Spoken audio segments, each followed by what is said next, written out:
የተለያየ ድንጋይ ወርውረዋል። አጋጣሚውን ጠብቀው ታይም ጠብቀው የኔን መውደቅ የሚፈልጉ እውነት እኔን እንደው አላደለ እንደው ለእኔ መልካም ነገር አስበው ሳይሆን እኔን ለመጣል የሚፈልጉ እቅዳቸውም የክፋት የነበረ በጣም ብዙ ሰዎች አጋጣሚውን ተጠቅመው በጣም ብዙ ድንጋይ ወርውረዋል።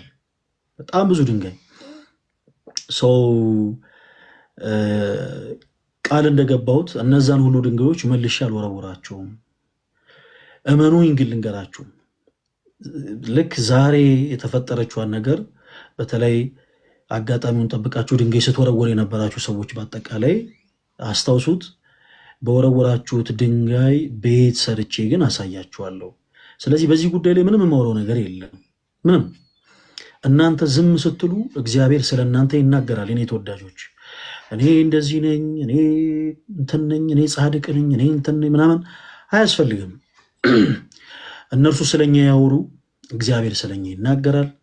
ምንም አይነት ምላሽ አልሰጠና ወሬን አንዳንድ ጊዜ ወሬን ከመናፈቅ አንጻር አንዳንድ ሰዎች የወሬ ጥማት ስላለባቸው ብቻ እሺ ከዛስ ኦኬ እሱስ ደግሞ ምን አለ እነሱስ ደግሞ ምን አሉ የሚሉ ሀሳቦችን እንዲሁ ለፕላትፎርሙ ትንሽ ለወሬ ስለሚያበረታታ እንደዚህ ይናፈቃሉ እና በዛ ጉዳይ ላይ እኔ ምንም የምለው ነገር የለም።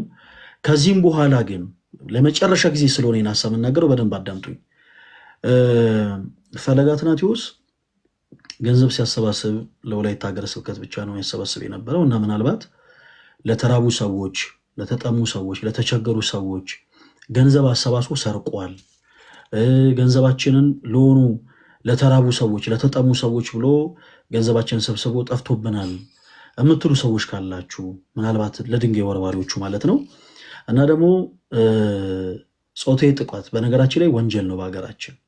ጾታዊ ጥቃቶችን እንዲሁም ደግሞ እንደዚህ ይሄ ምንድን ነው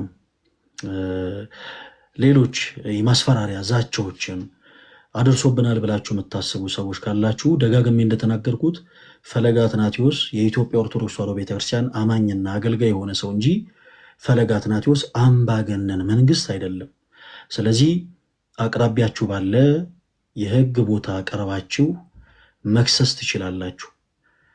ራሳችሁ ሆናችሁ አንዳንድ አካላት ድንጋይ ውርዋሩን ብቻ ስለሆነ የሚፈልጉት በህይወታችሁ ገጥሟችሁ የሚያውቅ ከሆነ እናንተን ማጥቃት የሚፈልጉ ሰዎች ፊት ለፊት መጥተው እንዲኮ ተበድለናል እንዲኮነናል አይሏችሁም። የሆኑ አካላትን ይጠቀማሉ። እነሱ ተደብቀው የሆኑ አካላት ሚዲያ ላይ ወጥተው እንዲናገሩላችሁ ያደርጋሉ። እና እውነታ ያለው ሰው በአጠቃላይ ምንም ይሄ በቃ አይደለ ምንም አይነት የተዝረከረኩ ንግግሮች፣ ወሬዎች አያስፈልጉም። ሄዶ በህግ አግባብ መጠየቅ። ከዛ በኋላ ፈለገ አትናቴዎስ ካለበት በጸጥታ አካላት ተይዞ ቤተክርስቲያን ራሷ ተከሷለች ማለት ነው። ገንዘቧን ስላጭበረበራት ቤተክርስቲያን ራሷ ተከሷለች። እና ከዛ ውጭ ግን በዛ ጉዳይ ላይ የተለያዩ ሀሳቦችን ምንድን ነው ሲካሄድ የነበረው ምንድን ነው ለሚለው እኔ ምንም የምናገረው ነገር የለም። እኔ ያን ያክል መንፈሳዊ ሰው አይደለሁኝም። ግን መሆን የምፈልገው ግን እንደ ክርስቶስ ስለሆነ ክርስቶስ በጥፊ ሲጸፋ ዝም እንዳለ፣ ምራቅ ሲተፋበት ዝም እንዳለ፣ ከሊጦስጥራ አደባባይ እስከ ቀራንዮ ድረስ 13 ሕማማትን ሲቀበል ዝም እንዳለ ሁሉ እኔም ዝም ነው የምለው። በቃ ዝምታዬ የጨነቃችሁ ሰዎች አይጭነቃችሁ፣ አልከበደኝም። እኔ ዝም ነው የምለው። የፈለጉትን ያክል ድንጋይ ወርውሩ፣ የፈለጉ ያክል ጦሮችን ይስበቁ፣ የፈለጉትን ሰይፍ ይምዘዙ። ጋይስ እኔ ዝም ነው የምለው። ምክንያቱም በዝምታዬ እግዚአብሔር አስደንግጦኛል። እኔ በዝምታዬ ውስጥ እግዚአብሔርን አይቼዋለሁ። አንዳንድ ሰዎች በህይወታቸው እግዚአብሔርን አይተዋል በህይወታቸው እና በህይወታቸው እግዚአብሔርን ካዩ ሰዎች መካከል አንዱ እኔ ነኝ። ዝም በማለቴ በዝምታዬ ውስጥ እግዚአብሔርን ተመልክቼዋለሁ። አንዳንዴ እግዚአብሔር ይቅደም የሚባለው ትክክል ነው ተወዳጆች። እግዚአብሔር ይቅደም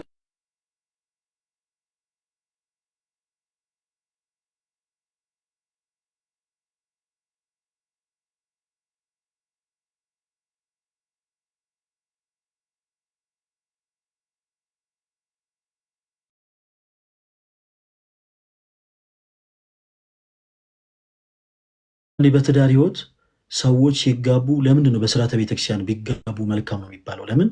በትዳራቸው እግዚአብሔር እንዲቀድም፣ በስራቸው እግዚአብሔር እንዲቀድም፣ በሁሉም ነገር እግዚአብሔር እንዲቀድም ቅዱስ ቤተክርስቲያን ታሰብናለች። እና እግዚአብሔር የቀደመበት ነገር ምን ሁልጊዜ በድል ይጠናቀቃል። ሁልጊዜ በህይወታችሁ የኔ ተወዳጆች ሶሪ በጣም የኔ ተወዳጆች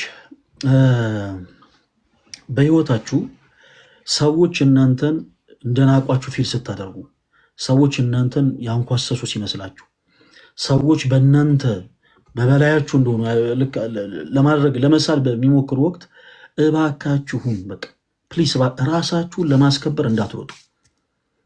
በሶሻል ሚዲያ ሊሆን ይችላል፣ በምትኖሩበት ቦታ ሊሆን ይችላል፣ በስራ ገበታችሁ፣ በትምህርት ቦታችሁ ሰው እናንተ ሊዘልፋችሁ ሊሆን ይችላል የሌላችሁን ፐርሰናሊቲ ሰጥቶ።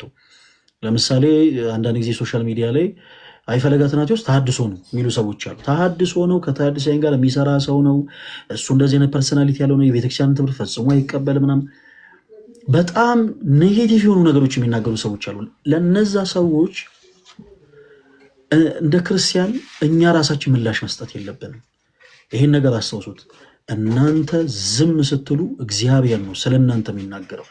አይ እኔ ራሴ ግን ልናገር ያላችሁ ሰዓት ግን እግዚአብሔር ደግሞ በተራው ዝምታን ይመርጣል። ስለ ራሳችሁ የተነሳችሁ እግዚአብሔር እንደው ከሚናገርልኝ ይልቅ እኔ ስለ ራሴ ልናገር ብላችሁ የተነሳችሁ ሰዓት ግን እግዚአብሔር በተቃራኒ ዝምታውን ይመርጣል። ያኔ እኛ የቀደምንበት ነገር ሁሉ አይሰምርም። እንደውም ምሳሌ ሲመስሉ አባቶች አንድ የተናገሩት ንግግር ትዝ አለኝ። በአንድ ወቅት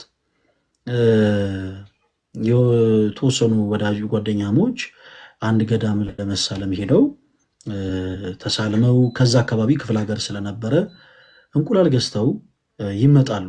የሆነው እውነተኛ ታሪክ ነው በነገራችን ላይ እና አንድ ቦታ ላይ ነው የሰማሁት። ይሄን ነገር እውነተኛ የሆነ ነገር ነው እና እነዚህ ሰዎች እንቁላል ገዝተው ከመኪናቸው ኋላ ጭነውት ይመጣሉ እና መንገዱን ሙሉ ከተጓዙ በኋላ አንድ ወዳጃቸውን ያገኙታል። በመንገድ ላይ ሰላም ይሉታል። ከየት እንደሚመጡ ይጠይቃቸዋል።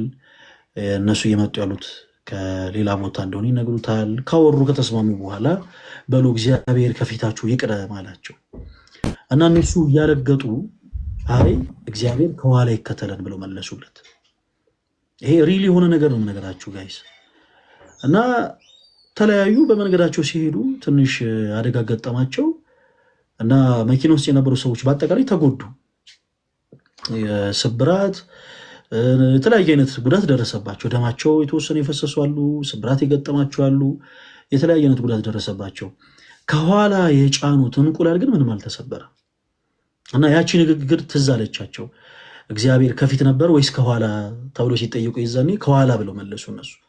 ምክንያቱም በጣም ለመሰበር የሚቀርበው ነገር እንቁላል ሆኖ ሳለ የእነሱ ደማቸው ፈሶ ስጋቸው ተቆርሶ አጥንታቸው ተከስክሶ መኪና ውስጥ ጉዳት ደርሶባቸው ምንም ያልሆኑ እንቁላሉ ነበር። እና አንዳንዴ ብዙ የሆኑ ሰዎች ብዙ ነገር ብለዋል። ለነዛ ሁሉ የሚሰጠው ምላሽ የለም። በህግ አግባብ መጠየቅ የሚፈልጉ አካላቶች ካሉ እኔ ፈቃደኛ ነኝ።